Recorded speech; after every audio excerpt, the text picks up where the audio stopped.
오늘은 여러분들과 함께 시편 23편 4절 말씀인데요. 5번째 시간이 됐습니다. 우리 시편 23편 1절부터 4절 말씀 여러분들이 외우실 수 있으면 외우면 좋겠고요. 그래서 이 고백이 이 말씀 한 구절 한 구절을 읽을 때마다 이 말씀이 여러분의 말씀이 되었으면 좋겠습니다. 같이 한번 읽어보겠습니다. 여호와는 나의 목자시니 내게 부족함이 없으리로다. 그가 나를 푸른 풀밭에 누이시며 쉴만한 물가로 인도하시는도다. 내 영혼을 소생시키시고 자기 이름을 위하여 의의 길로 인도하시는도다. 내가 사망의 음침한 골짜기로 다닐지라도 해를 두려워하지 않을 것은 주의 지팡이와 막대기가 나를 인도하심이라. 지금 여러분들과 함께 시편 23편 말씀을 나누는 게 약 8번 정도로 이렇게 준비가 많이 되어 있습니다. 이제 그 중에서 5번째 말씀을 보고 있는 거고요. 사람들을 보면 사람들은 다 편안한 삶을 갈망합니다. 내가 편안하게 살고 싶죠. 누가 어려운 삶을 살고 싶겠습니까? 누가 불편한 환경에서 살고 싶겠어요? 이 말씀처럼, 성경 말씀처럼 누가 사망의 음침한 골짜기를 지나가고 싶겠습니까? 근데 23절 말씀 보시면 23편 4절 말씀 보시면 마치 이 시편을 쓴 다윗은 우리가 사망의 음침한 골짜기를 걸어가는 것이 우리의 숙명처럼 이야기해요. 숙명처럼. 다시 한번 4절만 읽어보겠습니다. 4절 요 앞부분만 읽어보겠습니다. 내가 사망의 음침한 골짜기로 다닐지라도 해를 두려워하지 않을 것은 주께서 나와 함께 하심이라. 다윗은요, 이 사망의 음침한 골짜기로 다니는 것을 모든 사람들이 다 겪어야 되는 것처럼, 마치 숙명처럼 우리에게 이야기를 합니다. 만약 여러분, 이 사망의 음침한 골짜기를 지나가야 되는 것이 우리의 숙명이라면, 왜 우리는 사망의 음침한 골짜기를 지나가야 되는 것일까요? 우리가 그 이유가 무엇인지를 한번 잘 짚고 넘어가야 될 것 같습니다. 그것은 우리의 인생 가운데 사망의 음침한 골짜기와 같은 그런 어려움들이 찾아오는 그런 이유는 이 세상이 깨어져 있기 때문에 그래요. 이 세상이 망가져 있기 때문에 그렇습니다. 이 사망의 음침한 골짜기라는 이 단어와 똑같은 단어가 나오는 곳이 이사야서 9장인데 마태복음에서 그 예수님에 대한 비유를 말하면서 이 이사야서 9장 말씀을 인용해요. 우리 마태복음 4장 말씀을 읽어볼게요. 이게 예수님께서 어떤 곳에 오셨고 그곳에 살고 있는 사람들은 어떠한지를 이렇게 표현한 거예요. 같이 한번 읽어보겠습니다. 스불론과 납달리 땅, 요단강 건너편 바다로 가는 길목, 이방 사람들의 갈릴리, 어두움에 앉아있는 백성이 큰 빛을 보았고 그늘진 죽음의 땅에 앉은 사람들에게 빛이 비추었다. 여기서 큰 빛을 보았다, 빛이 비추었다, 이게 예수 그리스도를 상징하는 거죠. 이사야서에서 나온. 근데 자, 이 예수님, 이 빛이신 예수님께서 어떤 곳에 오셨느냐라고 이야기했을 때 보니 뭐라고 말씀하냐면 그늘진 죽음의 땅에 앉은 사람들이다. 또 이게 사망의 음침한 골짜기와 또 동일한 표현입니다. 이 땅에 사는 사람들을 가리켜서 그늘진 죽음의 땅에 앉아있는 사람들이다 이렇게 표현을 해요. 그늘진 죽음의 땅. 예수님께서 이 땅에 오셨을 때 그 땅에 있는 사람들이 어둠 가운데 있었다라고 표현하는 거죠. 이렇게. 예수님이 오신 이 땅, 사실 우리가 살고 있는 이 땅은요, 그늘진 죽음의 땅입니다. 이게 사망의 음침한 골짜기가 사실은 우리가 살아가고 있는 삶의 현장이라는 거죠. 우리는 그것을 부인하고 싶어 해요. 왜냐하면 우리나라는 현재 잘 살게 되었어요. 주요 국가들의 GDP 이런 걸 또 해보니까 주요 5천만이 넘는 국민들이 있는 나라들을 비교해 보니까 우리나라 GDP가 일본을 뛰어넘어서 6위가 세계 6위라고 하죠. 우리 체감이 하기는 힘들지만 외국에 나가보면 비교할 수 없을 정도로 우리는 참 잘 삽니다. 그러니까 이 땅이 그렇게 막 사망에 묻히면 골짜기다 이런 것들에 대해서는 부인하고 싶어요. 세상이 깨어졌다라는 걸 부인하고 싶어요. 우리가 요즘에 겪고 있는 하나 사건들을 볼까요? 영상을 하나 보죠. 어떻게 깨어져 있나 한번. 최근 극우 성향 일부 목사들이 윤석열 대통령 탄핵 반대 집회를 주도하고 있는데요. 목사란 지위를 이용한 선동을 멈추란 목소리가 개신교 내부에서 나왔습니다. 문다영 기자입니다. 광화문에서 윤석열 대통령 탄핵 반대 집회를 이끌고 있는 사랑제일교회 전광훈 목사. 전 국민이 지켜보는 가운데 대통령 파면 여부를 심리해온 헌법기관을 향해 거친 비난을 쏟아냈습니다. 판사 검사들이요. All the judges 야 이 of the 개들아. court, you bastard! 공수처 너희들 용서 못해. Organization. 헌법재판소를 지금부터 해체하겠습니다. 이른바 여의도파를 이끌고 있는 세계로교회 손연보 목사도 헌법재판소와 야당 대표를 향한 적개심을 숨기지 않습니다. 이재명이 죽어야 나라가 산다. 사법절차를 지키지 않는 헌법재판소는 산산조각이 날 것이다.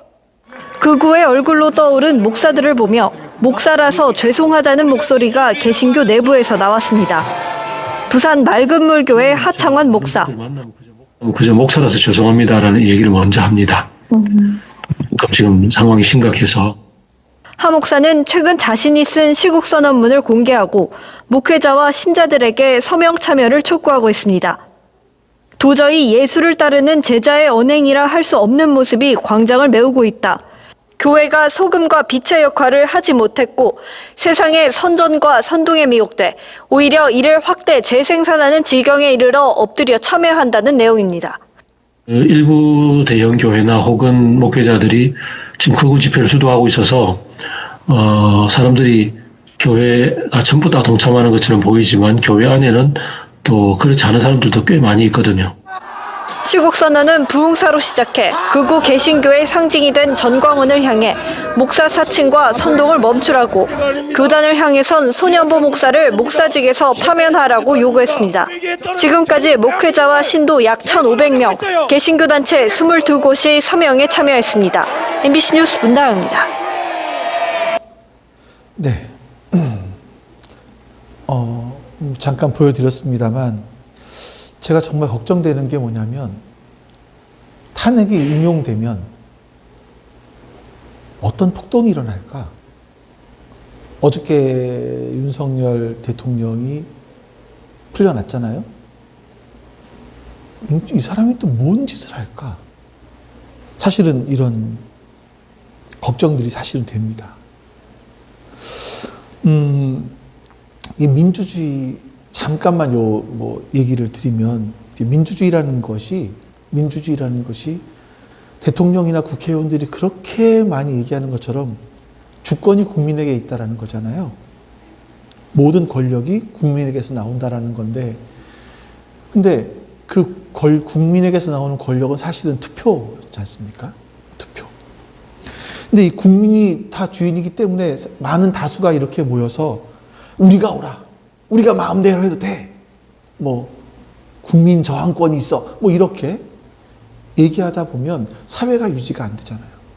그래서 민주주의의 근간은 법치주의라고 하는 거죠.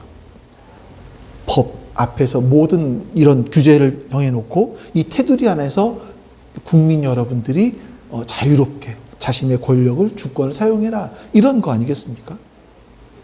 근데 목사라는 직함을 가진 사람들이 대중들 앞에서 욕을 하면서, 죄송해요. 욕을 하면 아줌마들은 되게 좋아서 웃어요. 희한해요. 이분이 어디 가서 막 욕을 막 해요. 예배 시간에 욕을 막 하면 아줌마들은 박수를 치면서 웃어요. 모르겠어요. 직분이라고 얘기할 수도 없고 그냥 아줌마들인데, 법치주의를 무너뜨려야 된다라는 그런 이야기들을 막 합니다. 말이 안 되는 행동을 하는 거죠. 또 일부겠지만 몇몇 교회들은 그것을 앞장서기도 하고요. 자, 여러분, 우리 교회가, 우리나라가 사실은 한 예이긴 하지만 굉장히 망가져버린 하나의 부분들입니다. 사람들이 이렇게 깨어진 세상을 살아가요. 이렇게 살아가면서 이런 질문을 합니다. 왜 나에게 이런 일들이 일어나죠? 왜 나에게 이런 일이 일어나고 있나요? 라는 이런 이야기들을 하죠. 근데 이것은요, 이제 정치적인 이야기, 저는 정치적인 이야기를 여러분들께 하려고 하는 건 아니었었고요. 사람들이 이렇게 깨어지고 망가진 세상을 살아가면서 하는 질문들, 왜 나에게 이런 일이 일어납니까? 왜 나에게 이런 일이 일어나고 있나요? 라는 이런 질문들을 해요.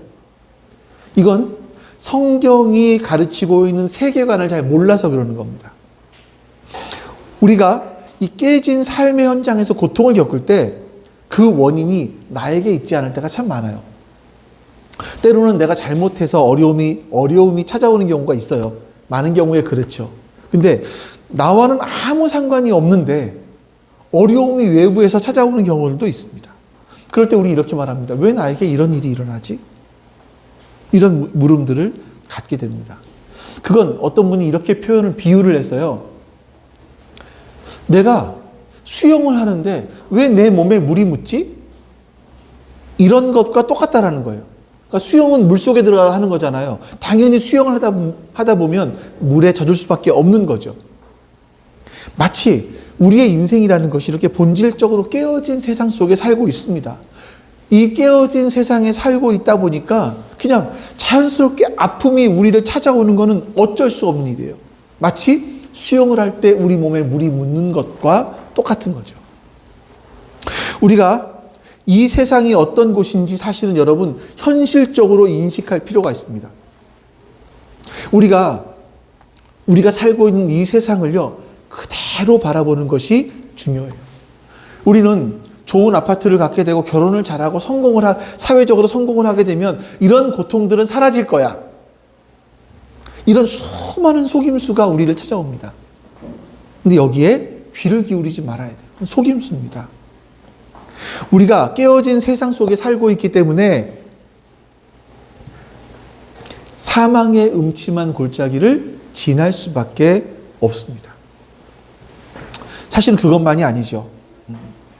이 깨어진 세상에 살고 있기 때문에 사망의 골짜기를 지날 수밖에 없다라는 것이 일반적인 모든 사람들에게 오는 것이라면 사실은요 그리스도인들에게는 더 많습니다.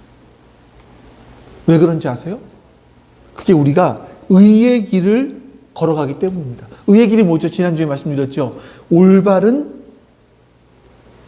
뭔가요? 올바른 질서 맞습니다. 올바른 질서. 그거를 따라가기 때문에 하나님이 세우신 올바른 질서를 따라가고 있기 때문에 그런 거죠.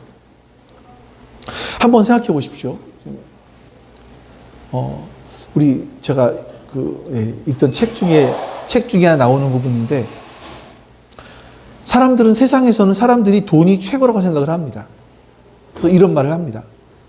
내가 나쁜 일을 해서 돈을 버는 것도 아니고 주식을 하거나 아니면 코인을 하거나 재테크해서 돈 버는 건데 내가 사람에게 해를 끼쳤어요? 뭐 했어요? 뭐 나쁜 거예요?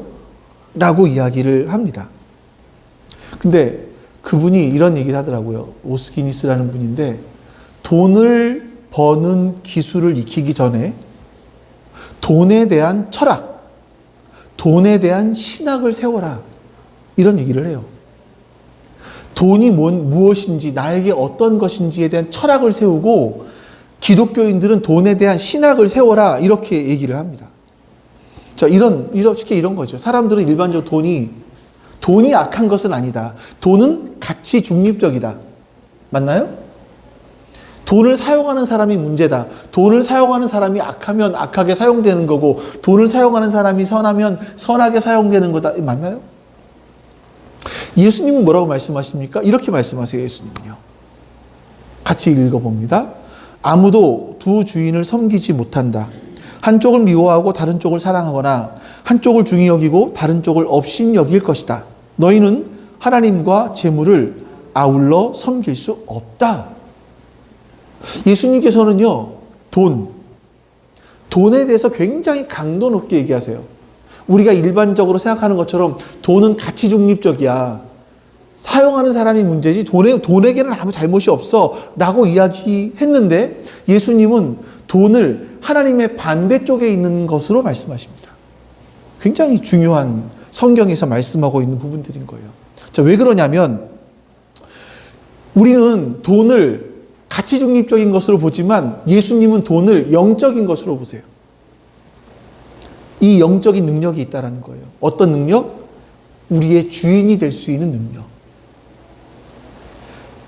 그래서 하나님과 영적이신 하나님과 영적인 세력인 돈은 함께 어울릴 수 없다. 근데 우리는 자꾸 두 개를 같이 섬기고 싶어요. 교회 다니면서 돈도. 근데 그럴 수 없다라고 말씀하세요. 두 번째, 인간의 타락한 본성은요, 돈의 유혹에 굉장히 약해요. 그래서 이 현대 사회가 현대 사회에서는요, 돈만 있으면 이 내가 가지고 있는 욕구들을 웬만한 건 충족시킬 수 있습니다. 물론 돈으로, 사람들은 이렇게 얘기해요. 돈으로 침대는 살 수 있어도 잠은 살 수 없다. 이런 말들은 우리가 하잖아요.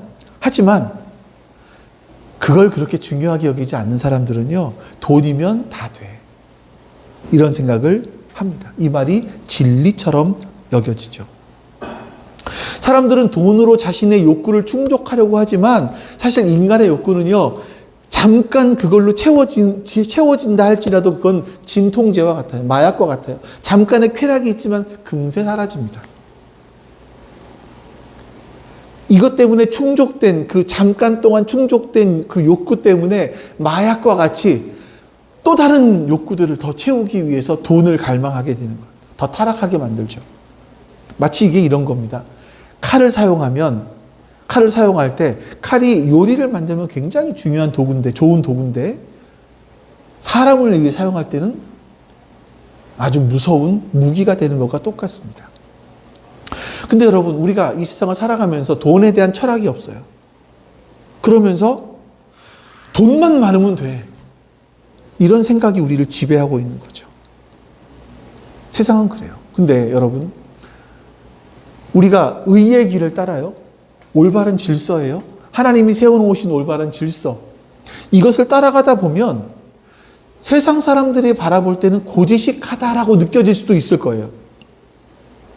이렇게 세상 사람들이 바라볼 때 이렇게 고지식하게 살아가다 보면 분명히 남들이 겪지 않는 어려움들이 있습니다. 이것이 의의 길을 따라가는 사람들에게 필연적으로 따라오는 대가예요. 우리가 그것이 하나님의 뜻이라고 믿고 의의 길, 올바른 질서를 세우면서 살아갈 때 사망의 음침한 골짜기를 지날 수밖에 없다라는 겁니다. 그럼 여러분, 자, 생각해 보십시오. 우리가 예수님을 잘 믿으려고 하면 힘든 일이 생긴대. 사망의 음침한 골짜기를 일반 사람들보다 더 많이 겪는데요. 그럼 뭐하러 이걸 믿죠? 뭐하러 이래야 되죠? 도대체 왜 의의 길을 가야 되죠? 그냥 교회만 다니고 그냥 따르게 세상 똑같이 살아가면 되잖아요. 그런 생각이 들지 않으십니까?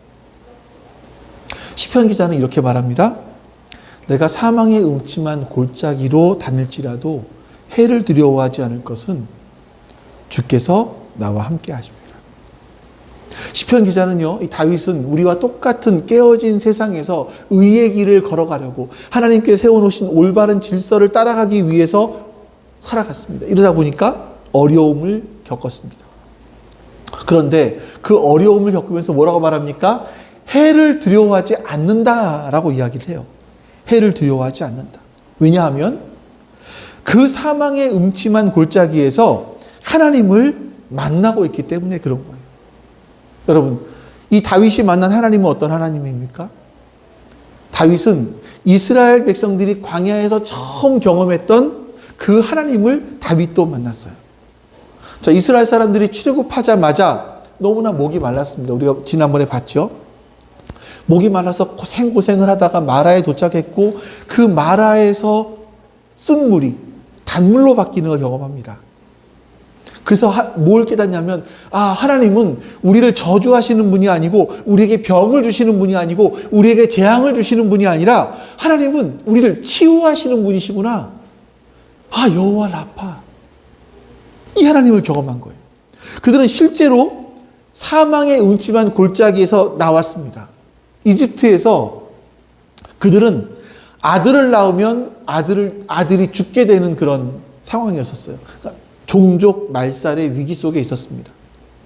그런 문화, 상상할 수 없는 그런 끔찍한 상황. 이런 상황에서 이 사람들은 그 사망의 음침한 골짜기에서 나왔어요. 하나님께서 그들을 구원하신 겁니다.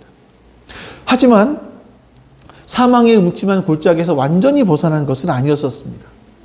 그들이 마라를 지났어요. 마라를 지났는데, 하나님께서 이 쓴물을 단물로 바꿔주시는구나. 하나님이 우리를 이렇게 인도하시는구나 했는데 며칠 지나지 않아서 아말렉이라는 종족의 공격을 받습니다. 지금 평생 동안 이스라엘 사람들은 노예 생활을 했거든요. 노예 생활할 줄밖에 몰라요. 주도적으로 전쟁을 하거나 이런 게 없어요. 노예의 특징은 수동적이잖아요. 시키는 것만 하잖아요. 시키는 것도 겨우 하잖아요. 아직 군사로서 준비가 되지도 않았고 주도적으로 무엇을 할 만한 준비가 되어 있지 않은 사람들을 아말렉이 공격을 합니다. 이스라엘 사람들은 막 사망의 음침한 골짜기에서 나왔다고 생각을 했는데 그들이 공격을 받고 있는 거예요. 수십만의 준비되지 않은 오합지졸. 이 사람들이 아말렉의 정예군에 의해서 무너지기 시작을 합니다. 자, 이때 모세가 어떤 행동을 하냐면 어떤 군사적인 정치적인 지도자 역할을 할 수 있었던 여호수아를 군대에 앞장서서 군인의 대장으로 보내죠. 싸움을 하게 보냅니다. 사실은 모세가 나가야 되지 않을까 싶어요. 왜냐하면 모세는 군대의 장군이기도 했었기 때문에 이스라엘의 전투에 대한 이집트에서 왕이 되기 위한 훈련을 받은 사람이잖아요. 얼마나 잘 지휘를 할 수 있겠습니까? 근데 모세는 나가지 않고 오히려 산 위로 올라갑니다. 산 위로 올라가서 지팡이 하나를 들고 그 지팡이를 하늘을 향해 듭니다. 그리고 하나님께서는 이스라엘 백성들이 전쟁에서 승리하게 해주셨습니다. 근데 모세는 이 전쟁에서 승리한 이후에 하나님께 예배를 드리면서 하나님의 이름을 이렇게 불러요. 여호와 니시. 하나님은 나의 깃발이십니다. 이 깃발이라는 의미가 뭐냐면 하나님께서 우리를 인도하시고 우리를 보호하신다라는 의미가 있거든요. 그러니까 모세가 이 사망의 음침한 골짜기와 같은 그런 상황 속에서 하나님께 지팡이를 들고 기도했을 때 하나님께서는 모세는 하나님 우리를 인도하시고 우리를 보호하시는 그 하나님을 경험할 수 있었던 거예요. 여러분, 우리의 영적 성장, 우리가 거룩해져 가는 것은요, 어려움과 고통이 없이는 거룩해지기가 너무나 힘듭니다. 때때로 하나님께서 우리를 향해서 사망의 음침한 골짜기를 지나가게 하시는 거예요. 이 골짜기를 통과해야만 높은 곳으로 갈 수 있고 거룩해지는 길로 갈 수 있기 때문에 그런 거죠. 그리고 이 골짜기는 끝이 있습니다. 근데 문제는 우리가 이 골짜기를 지나갈 때 끝이 보이지 않는 것 같아요. 끝날 것 같지가 않은 거죠. 그래서 두렵고 힘듭니다.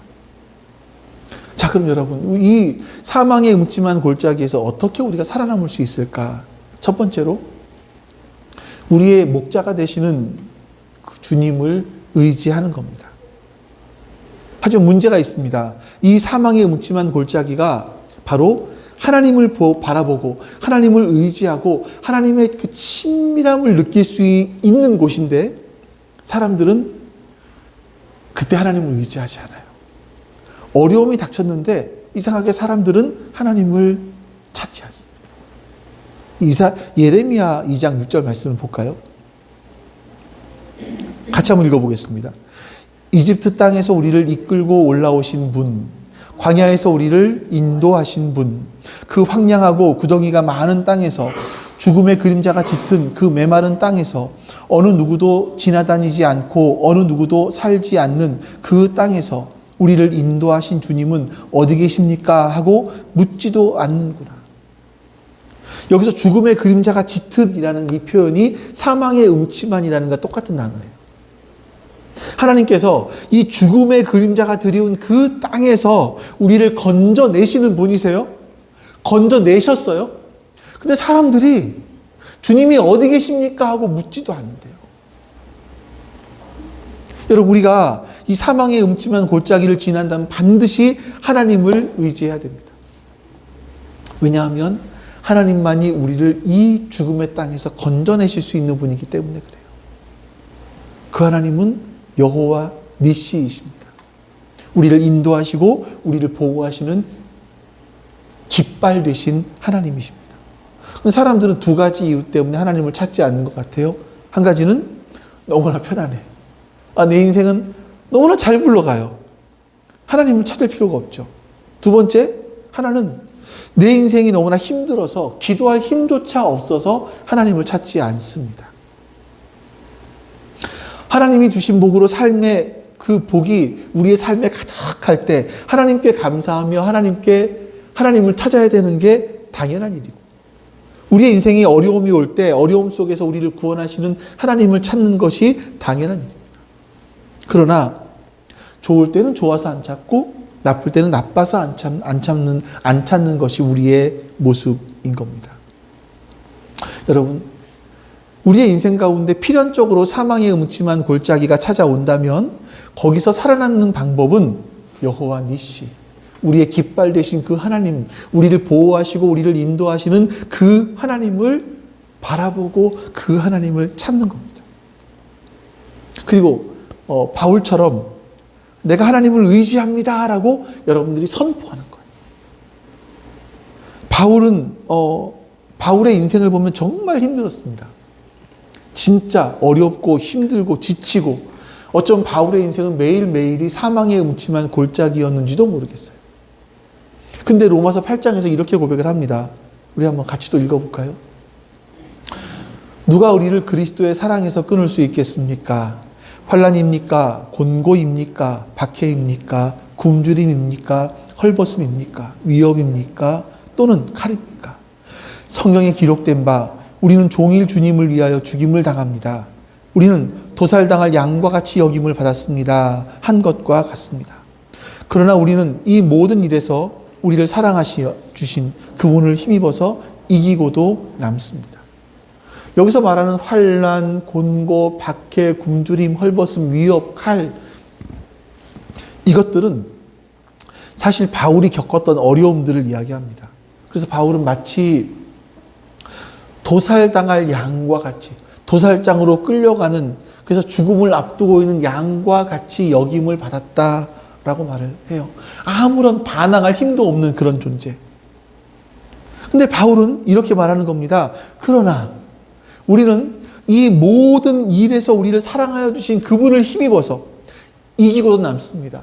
환난, 곤고, 박해, 굶주림, 헐벗음, 위협, 또 칼, 이것이 우리를 위협해도, 하나님의 사랑에서 끊어놓으려고 해도 우리는 여호와 니시 대신 우리를 인도하고 우리를 보호하시는 그 하나님을 힘입어서 이 상황 가운데서 이기고도 남습니다. 이렇게 고백을 합니다.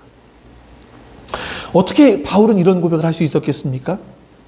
바울은요, 그 인생을 통해서 사망의 음침한 골짜기에서 여호와 하나님이 자신의 인생의 목자가 되어주시는 경험, 하나님이 나를 인도하시는, 하나님을 의지하는 그 법을 깨달았기 때문에 그래요. 이걸 배웠기 때문에 그렇습니다. 여러분, 이 사망의 음침한 골짜기에서 살아남을 수 있는 첫 번째 방법은 하나님을 의지하는 법을 배우는 겁니다. 저는 그래서 이 의지하는 법을 배웠을 때 표현하는 것이 굉장히 중요하다고 생각을 해요.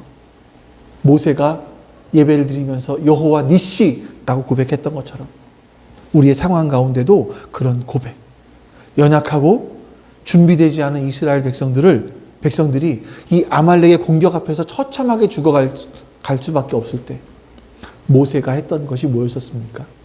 기도였습니다.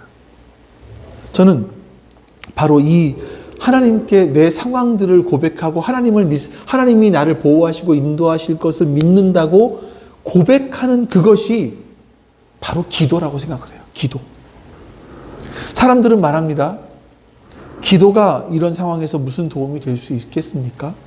저 역시도 그런 생각들을 많이 갖고 있었고요. 이스라엘 백성들이 공격당하고 있는데 모세도 같이 나가 싸워야지요. 이럴 수 있습니다. 근데 모세는 산에 올라가서 하나님께 기도를 합니다. 그리고 깨닫습니다. 이 전쟁은 내가 싸우는 것이 아니라 하나님이 대신 싸우시는구나. 하나님은 나의 깃발이 되시는구나. 그래서 모세는 하나님을 가리켜서 여호와를 가리켜서 여호와 니시, 하나님은 나의 깃발이십니다. 하나님은 나의 보호자이시고 나를 인도하시는 분이십니다. 이렇게 하나님 앞에 기도한 겁니다. 여러분, 우리가 하나님을 의지하는 방법은 기도입니다. 기도. 내 힘이 바닥 났을 때 더 이상 나의 지혜, 나의 능력, 나의 경험이 통하지 않을 때 그때 우리는 하나님 앞에 무릎을 꿇기 시작해야 합니다. 그러면 기도하는 가운데 여호와 니시, 우리의 깃발 대신 하나님을 경험하게 되는 거죠. 아, 하나님이 정말 살아계시는구나. 하나님이 나 대신 싸우시는구나. 나를 견디게 하시는구나.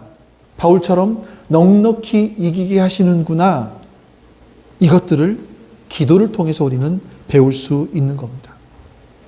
또 한 가지, 이 사망의 음침한 골짜기에서 살아갈 수 있는 또 하나의 방법이 있다면 그것은요, 걸어가는 겁니다. 시편 24절 말씀을 다시 한번 띄워주시겠어요? 뒤에다 기록을 해놨나요? 앞에 있나요? 시편 기자는 내가 사망의 음침한 골짜기를 주저앉는 게 아니라 걸어간다고 얘기합니다. 참 재미있는 표현인 것 같아요. 많은 사람들이 내 인생 속에 사망의 음침한 골짜기가 오면 도중에 주저앉습니다. 포기해버려요. 근데 시편에서는요, 이 골짜기를 걸어간다라고 표현해요. 통과하는 것, 통과해 나가는 겁니다. 자, 여러분들이 이 사망의 음침한 골짜기에서 그 골짜기가 우리의 인생을 찾아왔을 때 주저앉지 마십시오. 또 급하게 가려고 하지도 마시고요. 천천히 걸어가십시오.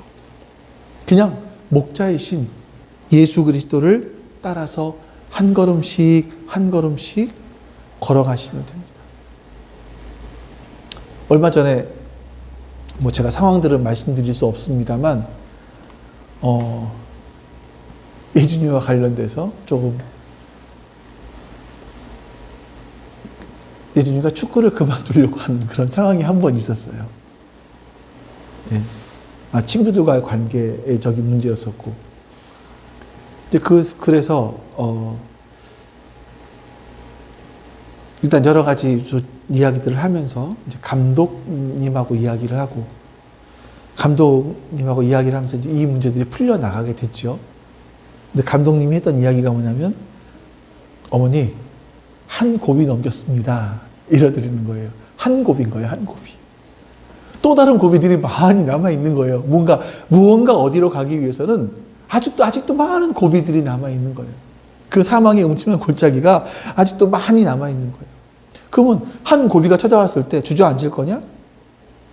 아니면 뚜벅뚜벅 걸어갈 거냐? 네. 이거죠.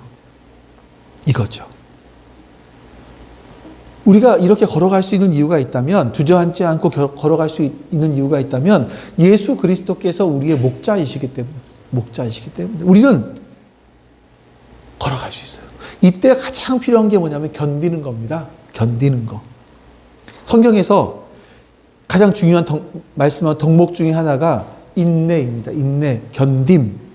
근데 우리 한국 기독교는 정말 못해요. 우리는 너무나 빨리빨리를 이야기해서 그런지 모르겠지만 잘 배우지 못하는 게 견디는 것 같아요. 근데 예를 들어볼게요. 성경에서 참 이 견딤에 대한 말씀들이 많이 나옵니다. 누가복음 21장부터 볼까요? 같이 읽죠. 너희는 참고 견디는 가운데 너희의 목숨을 얻어라. 이게 목숨이라는 게 육의 생명을 말하는 건 아닙니다. 이것만 말하는 건 아닙니다. 또 골로새서 1장 11절. 하나님의 영광의 권능에서 오는 모든 능력으로 강하게 되어서 기쁨으로 끝까지 참고 견디기를 바랍니다. 믿음의 승리를 해라. 우리의 힘만으로 견디는 것이 아니라 하나님의 영광의 능력, 권능에서 오는 모든 능력으로 강하게 돼서 기쁨으로 끝까지 참고 견디기를 바란다. 이겁니다. 또 디모데에게 바울이 이렇게 얘기합니다. 디모데후서 우리가 참고 견디면 우리도 또한 그분과 함께 다스릴 것이요. 우리가 그분을 부인하면 그분도 또한 우리를 부인할 것입니다. 자, 우리는 반드시 견뎌야 합니다. 인내해야 합니다. 근데 이 인내가 어려운 이유가, 이 견디는 게 어려운 이유가 뭐냐면 언제 끝날지를 몰라요. 이게.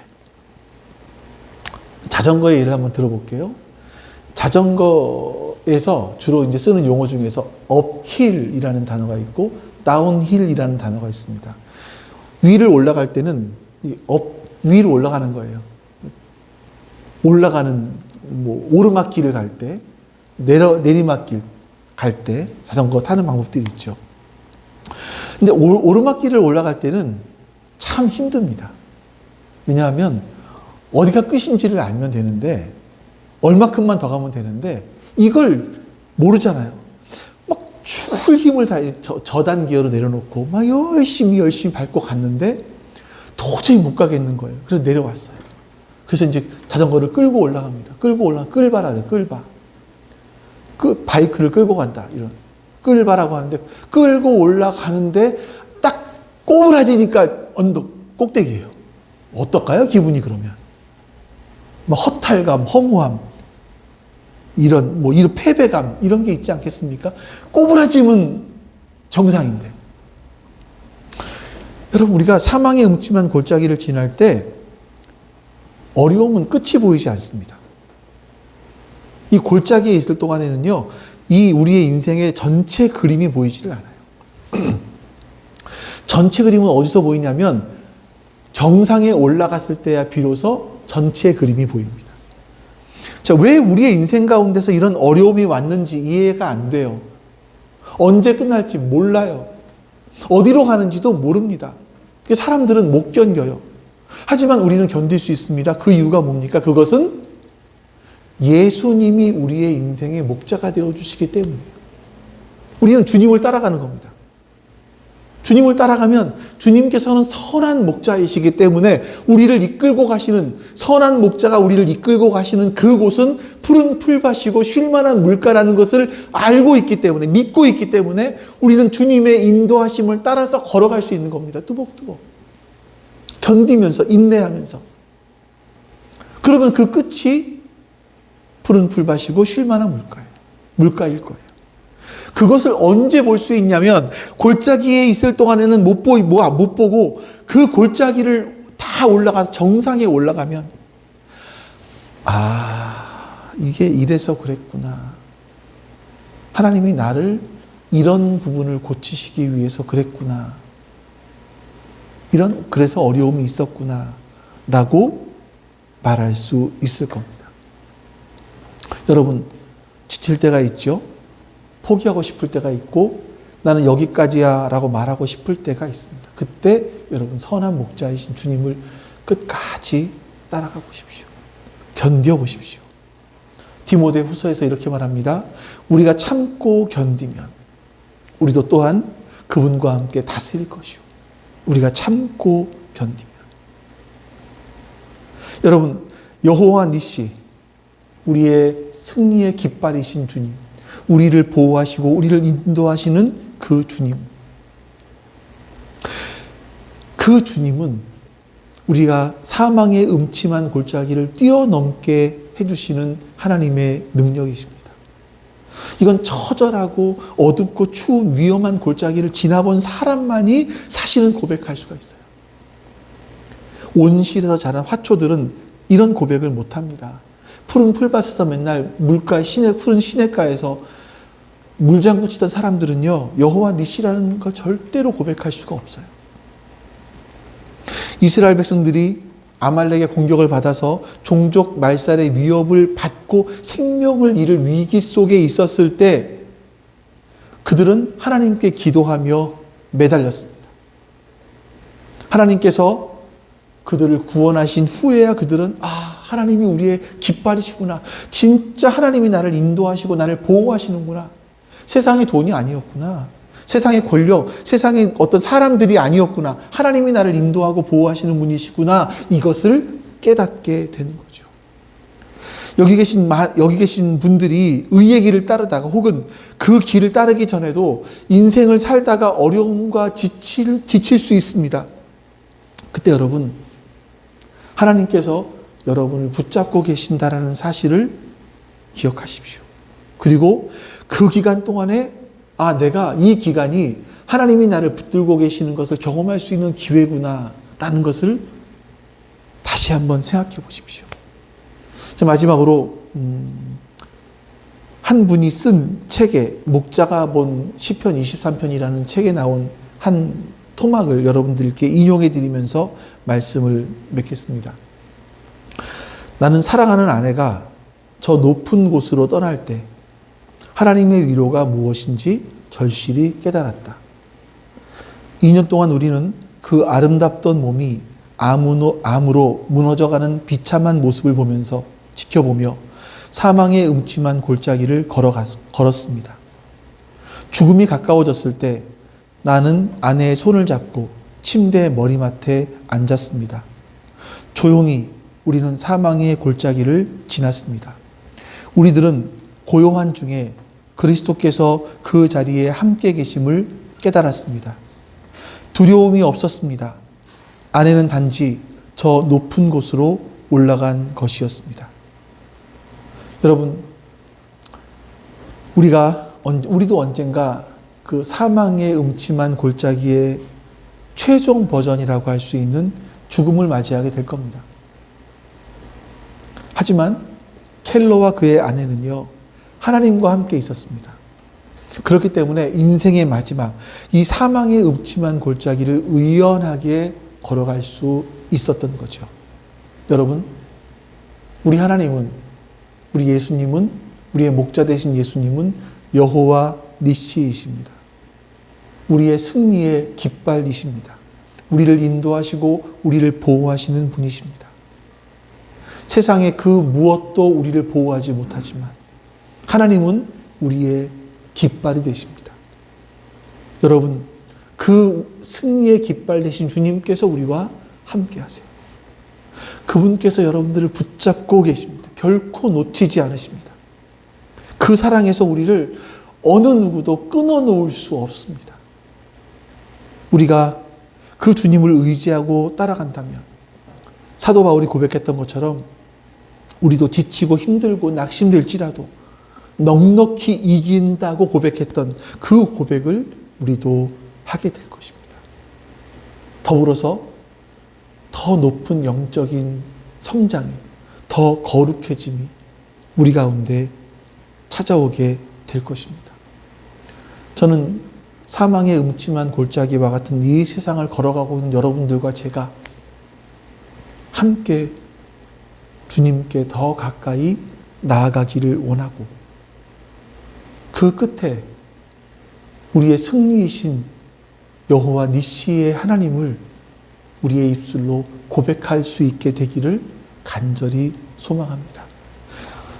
하나님, 주님의 사랑이 나를 숨쉬게 한다고 고백했던 그 고백처럼, 주님의 사랑이 나를 이끄신다고 했던 그 고백처럼, 그 세상의 어떤 것도 나를 그리스도의 주님의 사랑 안에서 끊을 수 없다라고 고백했던 그 고백처럼 하나님, 우리도 고백할 수 있게 해주시옵소서. 그 고백이 우리의 입술에서, 우리의 삶에서 나올 수 있도록, 하나님 절절히 끌어 나올 수 있도록 주님, 우리에게 그런 은혜를 베풀어 주시옵소서. 그로 인하여서 우리의 믿음이, 우리의 거룩함이 더하여져 갈 수 있도록 주님 도와주시옵소서. 오늘도 우리와 함께 하신 주님께 감사드립니다. 여호와는 내게 복을 주시고 너를 지키시기를 원하며 여호와는 그의 얼굴을 내게 비추사 은혜 베푸시기를 원하며 여호와는 그 얼굴을 내게로 향하여 드사 평강 주시기를 원하노라. 아멘. 이제는 우리에게 생명을 주신 우리 주 예수 그리스도의 은혜와 그 생명을 주시기 위하여 예수 그리스도를 우리에게 보내시기까지 우리를 사랑하신 아버지 하나님의 사랑하심과 그 사랑이 우리의 마음에 사무치게 해주시는 성령 하나님의 내주하심이 지금 주 앞에 머리 숙여 예배한 모든 하나님 백성들 머리 위에 지금부터 영원토록 함께 하시기를 간절히 축원하옵나이다. 아멘.